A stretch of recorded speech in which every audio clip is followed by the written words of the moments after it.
Ártalom a véleményem, véget ér a kertelés. Úgy gondolod minden mindegy, az bizony nagyon kevés. Pedig érzed hol a hiba, merre kéne menni épp. Hallgatni a józan észre, tenni merni mindenképp. Ja keď počujem o tom, že finančná kríza je zlyhaním kapitalizmu, tak sa musím usmiať.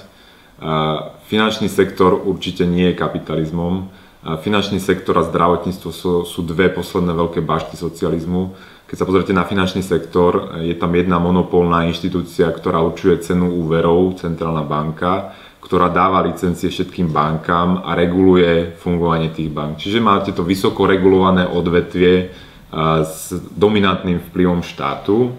A podľa mňa tá finančná kríza a tie všetky zlé dôsledky, ktoré v súčasnosti prežívame, sú práve následkom toho, že štát si monopolizoval tento sektor a že ho strašne dominantne reguluje. Ono to súvisí potom s tým aj to, čo vidíme dnes, že tí politici sú úzko prepojení s tým finančným sektorom, že obhajujú záujmy bank niekedy na úkor daňových poplatníkov. Avšak to nemôžeme určite považovať za zlyhanie kapitalizmu.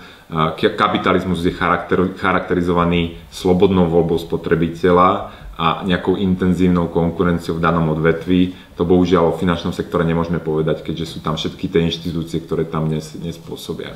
Riešením podľa môjho názoru je, ak by sa peniaze vrátili späť do rúk spotrebiteľom, to znamená, obmedzil by sa vplyv štátu na to, koľko je v systéme peňazí a vplyv politikov na to. Politici tie peniaze totiž často zneužívajú na svoje ciele, na to, aby vykryli tie svoje verejné výdavky bez toho, že by museli ľuďom zobrať dane.